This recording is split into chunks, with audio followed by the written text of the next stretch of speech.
Good afternoon, all of you. How are you all? Okay. तो आज हम पढ़ने जा रहे हैं क्वाड्रेटिक इक्वेशंस। तो जो ये वर्ड है क्वाड्रेटिक, ये आपने इससे पहले कहीं सुना है? क्वाड्रेटिक प्रीवियस चैप्टर में कहीं सुना होगा? कौन बताएगा कौन से चैप्टर में सुना है आपने? पॉलिनोमियल वाले चैप्टर में सुना है। उसके अंदर आता था टर्म क्वाड्रेटिक पॉलिनोमियल। ठीक है, तो वहीं से क्वाड्रेटिक इक्वेशन आती है, ये आज हम पढ़ेंगे। तो इस क्लास में पहले जान लेते हैं आज हम क्या क्या चीज़ें सीखेंगे। तो सबसे पहले है रिकॉल करेंगे क्वाड्रेटिक पॉलिनोमियल को। रिकॉल मतलब याद करेंगे कि पहले हमने क्वाड्रेटिक पॉलिनोमियल में क्या पढ़ा था, मतलब प्रीवियस नॉलेज को जानेंगे। उसके बाद है डिफाइनिंग क्वाड्रेटिक इक्वेशन। आप इस क्लास के बाद क्वाड्रेटिक इक्वेशन डिफाइन कर पाएंगे। फिर उसके बाद आता है आइडेंटिफाई क्वाड्रेटिक इक्वेशन। जैसे आप पॉलिनोमियल कहीं पे भी अगर मैं पॉलिनोमियल लिख के दूँ तो आप पहचान सकते हैं पॉलिनोमियल है नहीं है। सिमिलरली आप आइडेंटिफाई कर पाएंगे क्वाड्रेटिक इक्वेशन इस क्लास के बाद। उसके बाद आता है representing situation in the form of quadratic equation. कोई भी वर्ड प्रॉब्लम, इसका मतलब है कोई भी वर्ड प्रॉब्लम आप उसको क्वाड्रेटिक इक्वेशन की फॉर्म में लिख सकते हो। अभी तक आपने वर्ड प्रॉब्लम्स को किस चैप्टर में इक्वेशन के फॉर्म में लिखा है? वर्ड प्रॉब्लम्स को chapter 3 linear equation in two variable वाले चैप्टर में आपने वर्ड प्रॉब्लम्स थी उनको इक्वेशन की फॉर्म में लिखा था। ठीक है बच्चों, तो आज हम यही जानेंगे। तो सबसे पहले हम रिकॉल कर लेते हैं क्वाड्रेटिक पॉलिनोमियल। सब मेरा एक क्वेश्चन है, जनरल हमने पॉलिनोमियल चैप्टर पढ़ा है। सो कौन बता रहा है बोथ आर पॉलिनोमियल्स? कौन बता रहा है? अपने से खड़े होकर बताए बच्चे पॉलिनोमियल्स क्या होते हैं। हमने उसकी प्रॉपर डेफिनेशन पढ़ी थी, उसके बारे में पढ़ा था। बोथ आर पॉलिनोमियल्स कौन बता रहा है? रिया। यस बच्चे।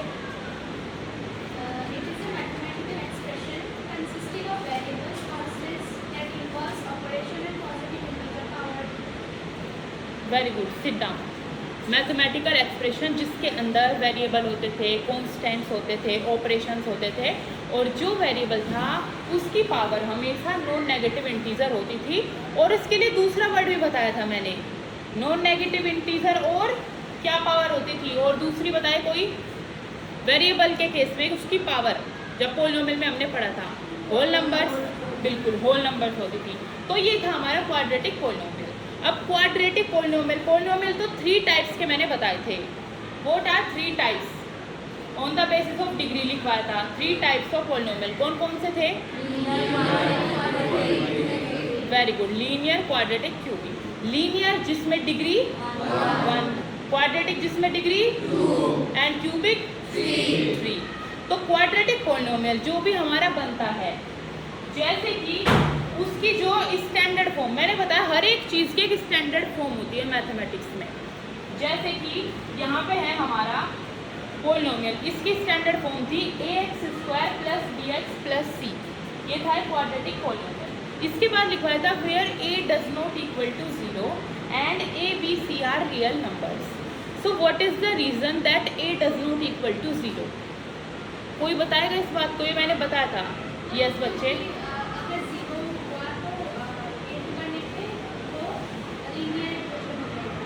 Very good, sit down. और भी बच्चे पार्टिसिपेट करेंगे। अगर ये 0 होगा a यहाँ पे, तो x² का टर्म ही नहीं रहेगा। अगर x² का टर्म ही नहीं रहा तो डिग्री 2 नहीं रहेगी। डिग्री 2 नहीं रहेगी तो वो पॉलिनोमियल क्वाड्रेटिक नहीं रहेगा, उसमें सिर्फ bx + c रह जाएगा। वो पॉलिनोमियल बन जाएगा लीनियर। इसलिए हम लिखते हैं a does not equal to 0। यही चीज़ आगे क्वाड्रेटिक इक्वेशन में भी आएगी, क्योंकि उसके अंदर भी डिग्री 2 हमें चाहिए होगी, क्योंकि वो क्वाड्रेटिक है। अब देखेंगे पॉलिनोमियल हमने देखा है, इसके एग्जांपल थे जैसे सिंपल है 2x² - 7x + 5 एंड सेकेंड है -8y - y² - 1280। तो इस तरीके से एग्जांपल्स हैं। ऐसे ही अब हम आते हैं क्वाड्रेटिक इक्वेशन पे। क्वाड्रेटिक इक्वेशन जो ये पॉलिनोमियल होते हैं हमारे, हम इसको मैंने बताया था लिखते हैं px = 0। उस p के जो ब्रैकेट में x होता है उसका मतलब होता है पूरा पॉलिनोमियल x की ही उसके अंदर वेरिएबल्स है।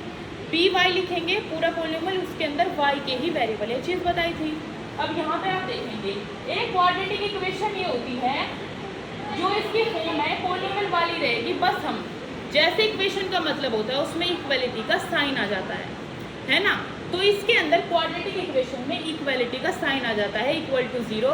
यही पॉलिनोमियल बन जाता है हमारा क्वाड्रेटिक इक्वेशन। इसलिए हमने पहले चैप्टर में पॉलिनोमियल पढ़ा, फिर इक्वेशंस पढ़ी, फिर आए हम क्वाड्रेटिक इक्वेशन पे। तो आज इस क्लास में हम ये भी जानेंगे, जो हमने ये 2 चैप्टर पढ़े उसके बाद हमें इस चैप्टर की नीड क्यों है, इसको पढ़ने की नीड क्यों है, इसके डेली लाइफ में क्या क्या यूजेज है, ये सब जानेंगे।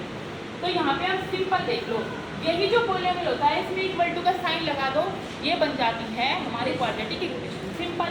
तो इसकी अगर डेफिनेशन पे आए, ये है हमारा ए quadratic equation in the variable x is an equation of the form ax² + bx + c = 0 where a, b, c are real number and a does not equal to 0, simple. तो ये एग्जांपल्स आप देखिए, 2x² - 7x + 5 = 0। And second है इसी तरीके से minus में भी x² - 2x - 2 = 0। थर्ड भी है x² - 5x + 6 = 0 और ऑल्सो क्वाड्रेटिक इक्वेशन। तो बेसिकली सिंपल है हमारा any equation of the form px मतलब कोई भी पॉलिनोमियल x उसमें वेरिएबल हो, जैसे कि ये वाला equal to 0 where px is a polynomial of degree 2 is a quadratic equation. वो ये क्वाड्रेटिक इक्वेशन हो जाती है, बस पॉलिनोमियल को इक्वल कर दो 0 के। ये हो गया हमारा। अब इसके बाद हमारा कॉन्सेप्ट आता है, आप ये देखो, ये है स्टैंडर्ड फॉर्म। आगे हम यहाँ पे देखेंगे, इसके अंदर बच्चे देखो, जैसे कि एक इक्वेशन में लिख रही हूँ 2x² - 7x + 5 = 0। सिंपल है, ये क्वाड्रेटिक इक्वेशन है, आप सब बता सकते हैं भाई 2 हाईएस्ट डिग्री है, क्वाड्रेटिक इक्वेशन है। और इसको ऐसे भी तो लिख सकते हैं, अगर 2x² + 5 - 7x = 0। क्या अभी कुछ चेंज थोड़ी हो रहा है, इक्वेशन तो वही रहेगी, बस इसके अंदर क्या चीज़ चेंज हुई, इसके अंदर हाँ प्लेस चेंज कर दिया मैंने, जो 7x वाला था वो दूसरी तरफ ले आई। तो ऐसे हम इक्वेशन को ऐसे लिखे किसी भी तरीके से लिखी आती है, इसलिए हम मैथमेटिक्स में एक स्टैंडर्ड फॉर्म पढ़ लेते हैं ताकि कभी कंफ्यूजन ना रहे।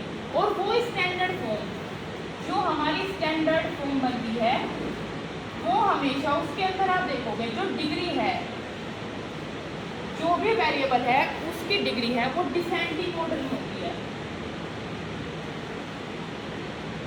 आपने डिसेंडिंग और असेंडिंग ऑर्डर पढ़े होंगे। क्या होता है डिसेंडिंग में, ज़्यादा वैल्यू फिर कम, फिर असेंडिंग में क्या होता है, बढ़ती जाती है। तो डिसेंडिंग ऑर्डर में होती है डिग्री स्टैंडर्ड फॉर्म की, ताकि हम इक्वेशन को प्रॉपर्ली लिख पाए। कोई ऐसे भी लिख सकता है, कोई ऐसे लिख सकता है, कोई ऐसे लिख देगा 2x² - 7x = -5, मतलब बहुत सारे वे हैं उसको लिखने के। पर इसलिए मैथमेटिक्स में हम स्टैंडर्ड फॉर्म पढ़ लेते हैं ताकि हमें आइडिया रहे ये होती है क्वाड्रेटिक इक्वेशन, उसको आइडेंटिफाई करने के लिए। जैसे कि आप इस स्कूल के स्टूडेंट हैं, सभी हैं, लेकिन हमें आइडेंटिफाई करना होगा, उसके लिए बहुत चीज़ें चाहिए होगी, आपका रोल नंबर, आपकी क्लास, आपका सेक्शन। अगर 10th भी बोल दिया कि हम आइडेंटिफाई कर पाएंगे, जब हमें पता चलेगा 10th बी के बच्चे हैं, ये रोल नंबर है, तब वो आइडेंटिफाई होगा। इसी तरीके से मैथमेटिक्स में एक स्टैंडर्ड चीज़ बनाई जाती है, उससे वो आइडेंटिफाई होती है। तो यहाँ पे स्टैंडर्ड फॉर्म हमारी असेंडिंग ऑर्डर में डिग्री का मतलब है ax² + bx + c = 0। यहाँ पे आप खुद देखो, पहले डिग्री कौन सी, पहला जो टर्म आया उसकी पावर है 2, फिर पावर है और फिर तो है ही नहीं वो टर्म। तो ऐसे डिसेंडिंग ऑर्डर में लिखते हैं, वो होती है स्टैंडर्ड फॉर्म क्वाड्रेटिक इक्वेशन की। तो यही चीज़ आपको पता हो।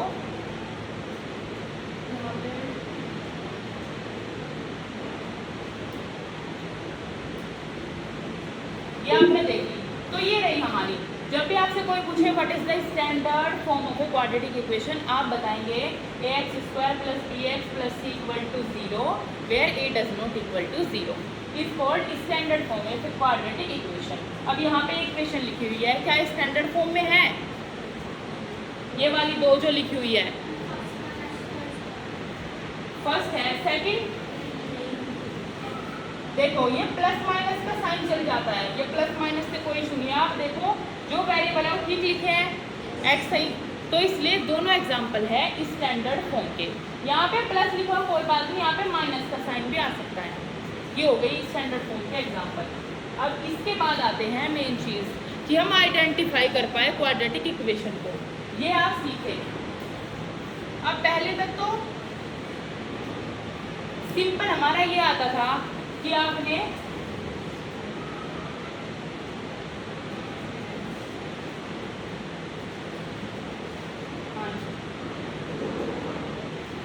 आइडेंटिफाई क्वाड्रेटिक इक्वेशन हम जानेंगे। अब आप एक अभी तक आपने देखा होगा प्रीवियस क्लासेस में, छोटी छोटी क्लासेस में सिंपल फॉर्म आती थी, जैसे कि मैं आपको बताती हूँ 2x² - 7x + 5 = 0 ऐसे लिख दूँ। आपसे पूछूँ ये क्वाड्रेटिक इक्वेशन है नहीं, तो आप सिंपल स्टैंडर्ड फॉर्म से कंपेयर करके बता दोगे। पर अभी आप 10th क्लास में हो, अभी इस लेवल का आपसे नहीं पूछेंगे।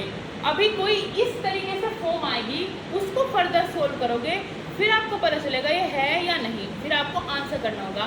इसलिए हम ये एग्जांपल देखते हैं।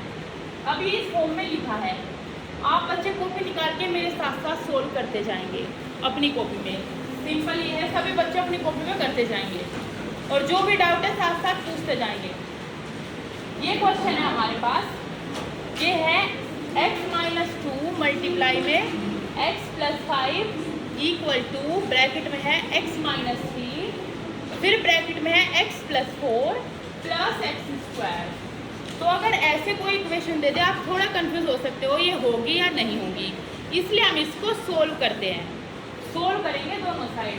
अब इस तरह सोल्व करेंगे, मेरे साथ बोलते जाएंगे क्या क्या आता जाए। ये दोनों को सोल्व करेंगे, पहले क्या करवाएंगे सब बोलते जाएंगे। क्या आएगा, x के साथ मल्टीप्लाई करेंगे x², बोलते जाएंगे बच्चे। एक मिनट, दूसरी पेन लेते हैं अभी। x², फिर ये x की 5 के साथ होगी, फिर क्या आएगा +5x, उसके बाद वेल डन -2x, इसके बाद -5 × 10। ये एक तरफ का हमने सोल्व कर लिया। अब आते हम इधर, ये वाला पार्ट, ये वाला हमें सोल्व करना है। कॉपी में करो पहले, फिर आप बताना। ये वाला पार्ट सोल्व करना है, सभी बच्चों करेंगे कॉपी में। लास्ट में हम देखेंगे क्वाड्रेटिक इक्वेशन है या नहीं है।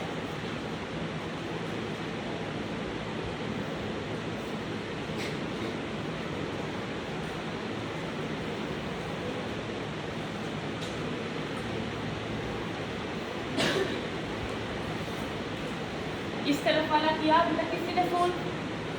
यस विदिशा, क्या वैल्यू है बच्चे इस तरफ? x² बिल्कुल। और कोई बच्चा भी बताए x², फिर वेरी गुड +4x, उसके बाद बिल्कुल -3x, उसके बाद -12। अब कोई और भी टर्म है इस साइड? +x² है, बिल्कुल ये अपने आप चेंज हो गया, +x² है, ये टर्म है। ठीक है, अब ये आ गई, फिर हम इसको और सिंपल में लिखेंगे। यहाँ से फिर से शुरू करेंगे, इधर आते हैं तो ये है x² तो ऐसे लिख लेंगे। ये फर्दर सोल्व हो सकता है। क्या आएगा 5x - 2x, क्या आएगा बच्चे? ठीक है बच्चों, तो यहाँ तक ये इस साइड का हमने सोल्व कर लिया। दूसरी तरफ बताइए क्या वैल्यू आएगी? Right hand side x² + x ये +x² था तो 2x² कर देते हैं, है ना। तो फिर अब इसको देख लो, एक तरफ हमें लाना है सारी जो टर्म है, जैसे x² है, इसके साथ माइनस में आएगा प्लस में आएगा 2x², माइनस में आ जाएगा 2x²। फिर यहाँ पे है प्लस में 3x और इसके साथ क्या आएगा वो प्लस -x, उसके बाद -10 और फिर +12 और इधर हो जाएगा 0। अगर हम इसको फर्दर सोल्व करें, क्या वैल्यू आती है बच्चे? -x² + 2x + 2 = 0। तो अगर ये माइनस का है प्लस है, साइन से कोई इशू नहीं है, हमें देखना है ये ax² + bx + c के फॉर्म में है या नहीं है।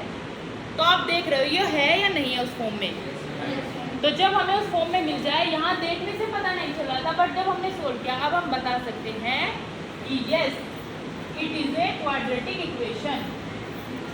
बता सकते हैं इजीली क्वाड्रेटिक इक्वेशन है, क्वाड्रेटिक इक्वेशन। और यहाँ पे आप इजीली बता सकते हो जो इक्वेशन है इसमें ए बी और सी की वैल्यू, ए की वैल्यू क्या है बताएंगे, -1, बी की वैल्यू और सी की, बिल्कुल, मतलब ये चीज़ हम समझ गए। उसके बाद अगर आगे बढ़ते हैं,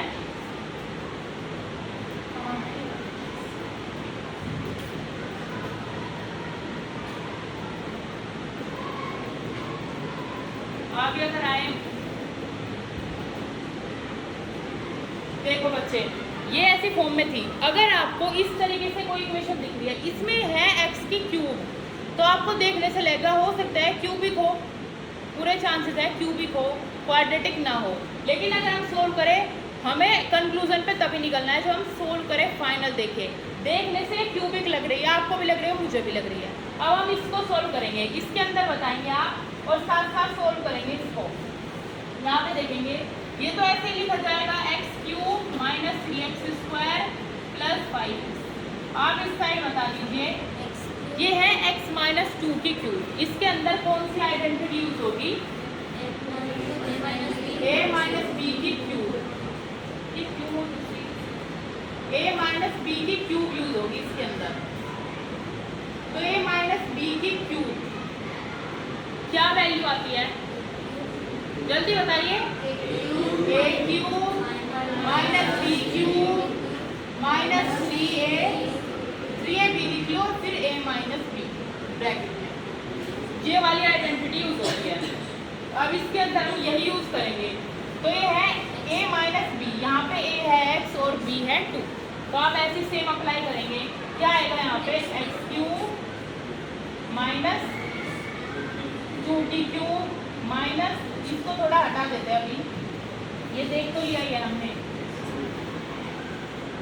ये देख लिया है, माइनस। अब बताइए ये आ जाएगा 3ab जो भी रहता है, 3a है x और b है हमारा 2, फिर अंदर ये सेम चीज आ जाती है x - 2, ये हो गया। अब इस साइड हम ऐसे लिखते जाएंगे x³ - 3x² + 5x। फिर आते हैं इस साइड, यहाँ पे क्या इक्वेशन बनी, x³ - 2 की क्यूब कितना हुआ 8 माइनस के 6x और x - 2, यहाँ पे इस फॉर्म में आ गई। अब आगे इसको फर्दर सोल्व करके बताओ फाइनल क्या वैल्यू आती है, क्या एक क्वाड्रेटिक इक्वेशन है या नहीं। सोल्व करेंगे कॉपी में बच्चे, सभी सोल्व करो इसको, आगे बताओ क्वाड्रेटिक इक्वेशन है या नहीं है, जैसे हमने प्रीवियस वाली में किया था। ये देख लो, इसमें क्यूबिक वाला टर्म है, क्या है कैंसिल होता है, ये भी देख लेना, क्यूबिक वाला टर्म।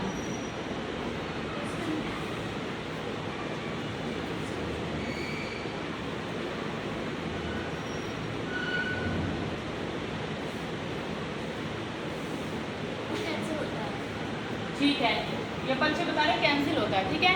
तो एक क्वाड्रेटिक इक्वेशन आई है फाइनल में, निकल के क्वाड्रेटिक इक्वेशन है नहीं, क्वाड्रेटिक इक्वेशन है, ठीक है। आपका आंसर है कि yes it is a quadratic equation. तो हम यहाँ पे देखेंगे, इसको ऐसे लिख रहे हैं, इस तरफ अगर 3x² + 5x, इस तरफ अगर सिंपल फॉर्म में लिखे क्या आएगी -8 माइनस ये प्लस 12x, ठीक है। जो x³ है दूसरी तरफ से x³ इधर आ जाएगा, प्लस करेगा माइनस x³, ठीक है, ये साइड में कर दिया। फिर ये x² वाले टर्म देख लो, 3x² है, इसके साथ कौन सा आएगा यहाँ पे प्लस में माइनस में +6x², बिल्कुल। उसके बाद प्लस में है 5x और उधर से -12x, और कोई टर्म है इधर +8 भी ले आ जाते हैं, +8 = 0, दूसरी तरफ 0 कर दो। अब बताइए यहाँ पे ये हो गया कैंसिल, ये आ गया 0, -3x² + 6x² क्या होता है बच्चे 3x² हो गए प्लस का। फिर इसके बाद यहाँ पे 5x minus 12x minus, very good, minus 7x plus equal to. तो ये स्टैंडर्ड फॉर्म के साथ स्टैंडर्ड फॉर्म फॉलो कर रही है ये ax square plus bx plus c कर रही है। तो आप इसमें लिखेंगे yes it is a quadratic equation. और यहाँ पे जो a है और b है c है, ये भी आपको आइडेंटिफाई करना आना चाहिए। तो आप बताएंगे a की वैल्यू 3 रहेगी, b की वैल्यू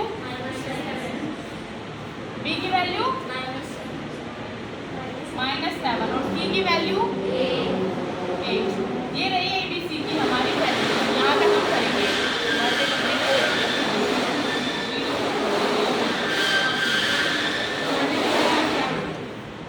ये हो गई हमारी। इसके बाद हम डायरेक्ट जाते हैं अपनी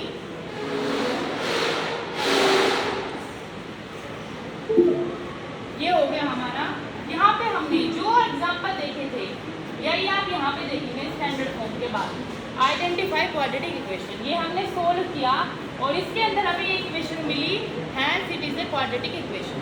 उसके बाद सेकंड जाते हैं, फिर ये वाली एक इक्वेशन है, इसको सोल्व किया, दोनों तरफ राइट हैंड साइड भी करेंगे, लेफ्ट हैंड साइड भी करेंगे, फिर अपने कंक्लूजन पे आएंगे।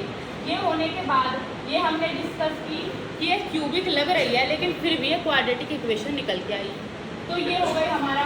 उसके बाद बहुत सारी सिचुएशंस आती है जिनमें आपको क्वाड्रेटिक इक्वेशन की नीड होती है। बस ये लास्ट हम आप सीखेंगे यहाँ पे। ये आप बच्चे अभी कहाँ पे बैठे हैं? आप स्कूल में, स्कूल लाइब्रेरी। अगर यही जो स्कूल लाइब्रेरी है आपको बता दिया जाए ये वैसे किस शेप की है, रेक्टेंगुलर है कि सर्कुलर है, रेक्टेंगुलर है, स्क्वायर है? रेक्टेंगुलर। तो ये रेक्टेंगुलर है हमारी स्कूल लाइब्रेरी। आपको इसका एरिया निकालना हो, जिसमें आप बैठे हैं आपको इसका एरिया निकालना हो। तो यहाँ पे आप देखिए, सपोज इसकी जो लेंथ है वो हमें दे दी, हमें नहीं पता इसकी क्या लेंथ है, हमें बता दिया x है इसकी लेंथ, और इसकी जो ब्रेथ है वो है x प्लस 2, ये बता दिया। और फिर हमें कोई एक चीज़ बता दी जैसे एरिया, सपोज एरिया बता दिया 24 सेंटीमीटर स्क्वायर, ये एरिया बता दिया। तो अब हमसे पूछा गया find its length and breadth, ऐसे बोल दिया गया। इस लाइब्रेरी की हम बात करें तो ऐसे केस में अभी तक आपने जो लीनियर पेयर ऑफ इक्वेशन से 2 इक्वेशन बना के सोल्व की, तो बहुत सारे क्वेश्चन ऐसे आते हैं उनसे भी सोल्व नहीं होते। अभी जैसे यही क्वेश्चन है, इसमें आप क्वाड्रेटिक इक्वेशन से इसको बहुत इजीली सोल्व कर सकते हो। कैसे, हम यही देखेंगे।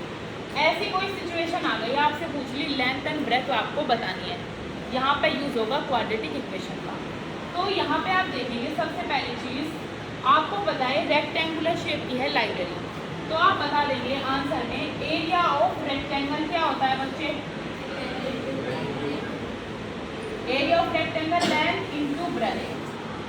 ठीक है, तो यहाँ पे एरिया ऑफ जो लाइब्रेरी है हमारी उसका एरिया भी यही रहेगा, रेक्टेंगुलर है, तो ये आ जाएगा लेंथ इनटू ब्रेथ।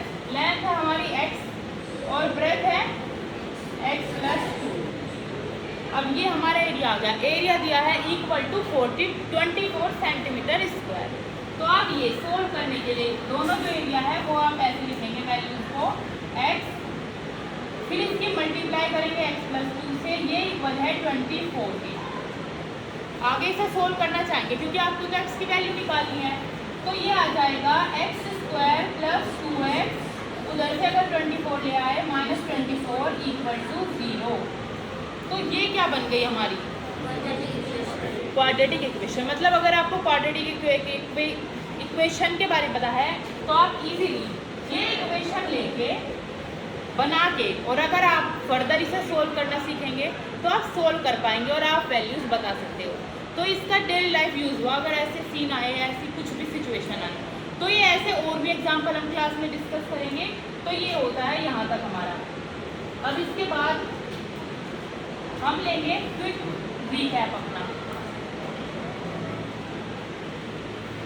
तो बच्चे हमने क्या क्या पढ़ा है आज, कौन बता रहा है? कौन बता रहा है हमने क्या क्या पढ़ा है? आज हमने क्या क्या जाना है क्वाड्रेटिक इक्वेशन के बारे में? कौन बता रहा है? Yes.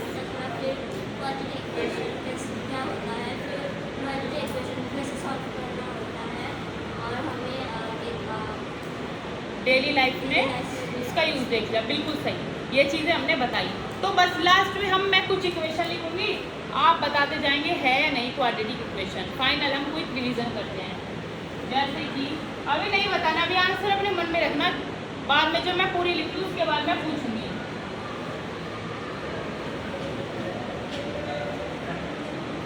Plus 5x minus 3 equal to 0, x square plus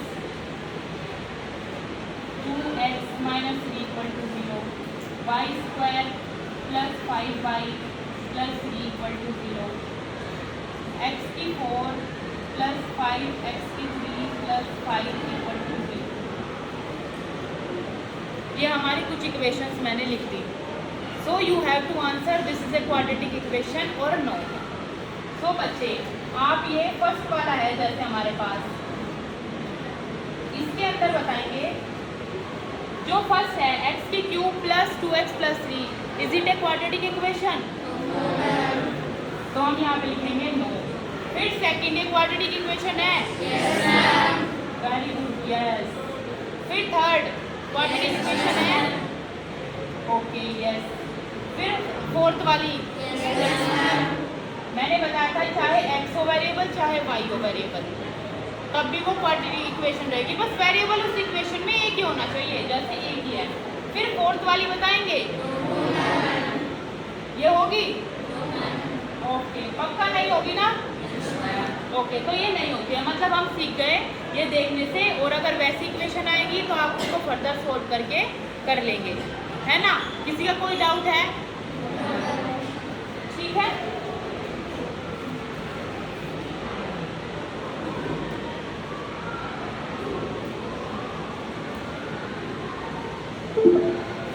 बाकी चीज़ हम डिस्कस करेंगे वर्ड प्रॉब्लम क्लास में। So thank you class. Okay. और बच्चों आप सबकी मंथली टेस्ट की कॉपी सबमिट हो चुकी है, तो आप लोग अपनी कॉपीज कल देख लेना, और आपको देखना है कि कहाँ कहाँ पे आपको इम्प्रूवमेंट करना है। बहुत सारे बच्चे हैं जहाँ पे क्वेश्चन करना है और उसके अंदर स्टेप्स है, उस प्रॉपर स्टेप को फॉलो नहीं करेंगे, उनका आंसर सही रहता है, बट मैथ्स में आपको पता है स्टेप वाइज मार्किंग भी होती है, तो आपको स्टेप्स का भी ध्यान रखना है। तो उसके बारे में और भी बहुत सारी चीज़ें हैं, जैसे कि कुछ बच्चों ने क्या है आंसर लिखा है बस उसमें यूनिट मेंशन नहीं की। सपोज हमारा आंसर आया 170 लीटर, तो बच्चों ने 170 लिखा है, लीटर नहीं लिखा है। तो बच्चे आप अपनी कॉपी में ये चीज़ ज़रूर वेरीफाई करेंगे, देखेंगे कि आपने कहाँ पे मिस्टेक की है, मैंने उसके अकॉर्डिंग मार्किंग की है, तो आपने मार्क्स देखना कहाँ पे आपको इम्प्रूव करना है। अभी देखो पहला मंथली टेस्ट हुआ है, तो इसमें आप जान जाएंगे तो सेकंड में आप और बेटर करेंगे, क्योंकि आप लोगों को आप है बोर्ड क्लासेस ना, आपको बोर्ड का एग्ज़ाम देना है, तो इसीलिए मैंने एग्ज़ाम भी इसी तरीके से बनाया था। जो मंथली टेस्ट था उसमें मैंने CBSE के प्रीवियस क्वेश्चन भी डाले थे, तो वहाँ पे मैंने देखा कि बहुत सारे बच्चे NCERT के क्वेश्चन आप कर पा रहे हो, लेकिन NCERT बेस्ड क्वेश्चन जब आते हैं आप वो नहीं कर पा रहे हो। और यहाँ पे कुछ बच्चे बोलते हैं कि मैम ये जो क्वेश्चन है ये तो आउट ऑफ सिलेबस है, ये NCERT में से नहीं है। तो बच्चे क्वेश्चन NCERT में से एग्जैक्ट ना हो बट उस पर बेस्ड हो सकता है, तो आप इस चीज़ का ध्यान रखना।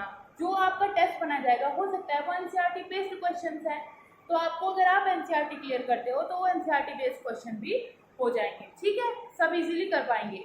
तो ये बेसिक आज हमने जान लिया, कल फर्दर आगे पढ़ेंगे और मैं आपको कॉपीज दिखा दूंगी।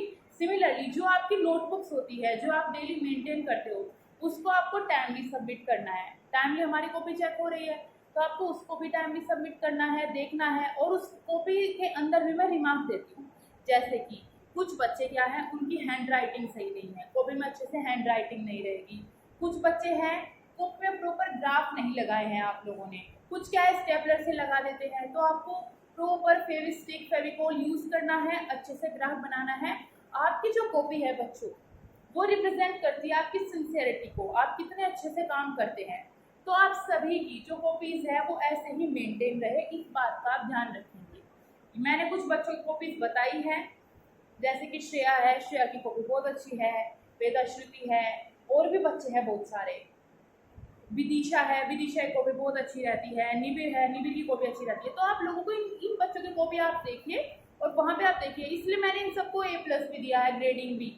तो आपको अपनी कॉपी भी टाइमली अच्छे से बनानी है, क्योंकि बच्चे फर्क पड़ता है। जब आप फाइनल में रिवाइज करोगे ना अपनी कॉपी से, तो आप उसमें देखोगे कि अगर आपने पहले से काम अच्छे से किया है तो आप देखोगे आपका रिवीजन करने का भी मन करेगा। लेकिन शुरू से अगर कॉपी अच्छे से नहीं बनाई, लेट सबमिशन हो रहा है, ड्राफ्ट अच्छे से नहीं बनाए हुए, तो वो चीज़ आपको डायरेक्ट एग्जाम में इम्पैक्ट करेगी। आप वहाँ पे भी फिर इसी तरीके से करके लेके आओगे। तो जो मैंने कॉपी में फीडबैक्स दिए हैं, रिमार्क्स दिए हैं, वो सब, और जो मैंने बताया कि इन बच्चों की कॉपीज अच्छी है, आप वहाँ से देख सकते हो। बाकी मैंने देखा है कवर सबकी कॉपी पे है, स्प्लिट अप ये सब लगा हुआ है, तो इसमें मैंने बोला था तो आप कराए, वेल एंड गुड, बहुत अच्छा है। आपको ऐसे ही कॉपी मेंटेन करनी है।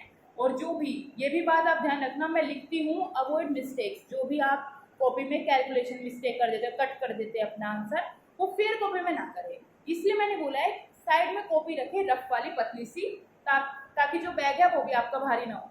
तो उसके अंदर आप क्या करेंगे, ये रफ वर्क करते रहेंगे, या फिर अपनी फेयर कॉपी में साइड में एक लाइन ड्रॉ करके करें, पर जो मेन क्वेश्चन आप कर रहे हैं आप उसको पूरा कट ना करें। ये चीज़ का आप ध्यान रखें। सेकंड कॉपी में मैंने और चीज़ें देखी थी, जैसे कि जो ग्राफ था उसमें प्रॉपर स्केल नहीं किया हुआ, आपने वो स्केल बनाया नहीं हुआ, तो स्केल बनाना है, वो लिखना है प्रॉपर सारी चीज़ें ग्राफ्स के अंदर। एक और पॉइंट जो मैंने आपकी कॉपीज चेक करते देखा कि आप लोग ग्राफ हुआ उस पर स्केच पेन यूज़ कर देते हो, उसको कलर कर देते हो, तो इससे एरर आ सकता है मैथमेटिक्स में।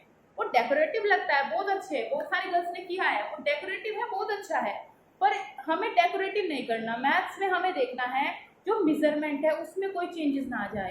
अब आप स्केल है, स्केल से आप लाइन ड्रॉ कर रहे हो, जो आप स्केच पेन ली, अगर वो मोटी पेन है तो वहाँ पे पॉइंट्स, कोऑर्डिनेट्स, उन सब में थोड़ा एरर आ सकता है। इसलिए आप क्या करेंगे बच्चे, यस, आप पेंसिल का यूज़ करेंगे सारे बच्चे। जब भी आप ग्राफ बनाते हैं या मैथ्स में कोई और चीज़ें बनवाती हूँ, जैसे टेबल है, आप टेबल में स्केच पेन का यूज़ कर सकते हैं। मैथ्स में मैंने टेबल बनवाई है तो कुछ बच्चों ने करा है तो वो ठीक है, लेकिन आप इस तरीके से ग्राफ के अंदर स्केच पेन यूज़ नहीं करेंगे।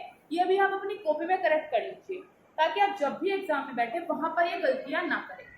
और बाकी आप देखेंगे कुछ बच्चों ने एग्जाम में बहुत अच्छा परफॉर्म किया है, वहाँ पे मैंने गुड भी दिया है, वो चीज़ आप नोटिस करेंगे, देखेंगे उनकी कॉपीज भी, उनसे भी देखेंगे, सीखेंगे, और कैसे उनका रूटीन रहता है, वो कैसे पढ़ते हैं, उनकी कॉपीज देखेंगे, तो एक दूसरे से सीखेंगे।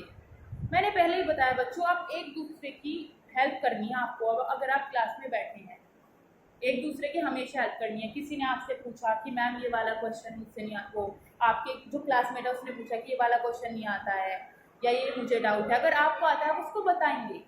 बताने से क्या है, आपका भी इम्प्रूवमेंट होगा और साथ में वो बच्चा भी सीख जाएगा। अभी हमारे बहुत सारे बच्चे हैं जो कंपार्टमेंट का एग्जाम दे, कौन कौन से बच्चे हैं, यस, तो बच्चे ये सब आए हैं, ये बच्चे क्या, इनका थोड़ा टाइम वो हो गया है ना, ये टाइम पूरा नहीं हुआ है, तो आप क्या करेंगे, इसके अंदर देखेंगे और इनकी हेल्प करेंगे कि भाई इनकी कॉपीज बनाने में हेल्प कर दी, या अभी थोड़ा लेट आए हैं, तो ये सब आप इंश्योर करें क्लासमेट से, तो एक दूसरे की हेल्प आप लोगों को ज़रूर करनी है, ठीक है बच्चे। और अपना परफॉर्मेंस इम्प्रूव करना है। अभी इस टाइम जो मंथली टेस्ट में मार्क्स रहे, तो आपको अपना टारगेट सेट करना है, सेकंड वाले मंथली टेस्ट में आप बहुत अच्छा परफॉर्म करेंगे। ओके, सभी बच्चे ध्यान देंगे, ठीक है। Okay class, thank you.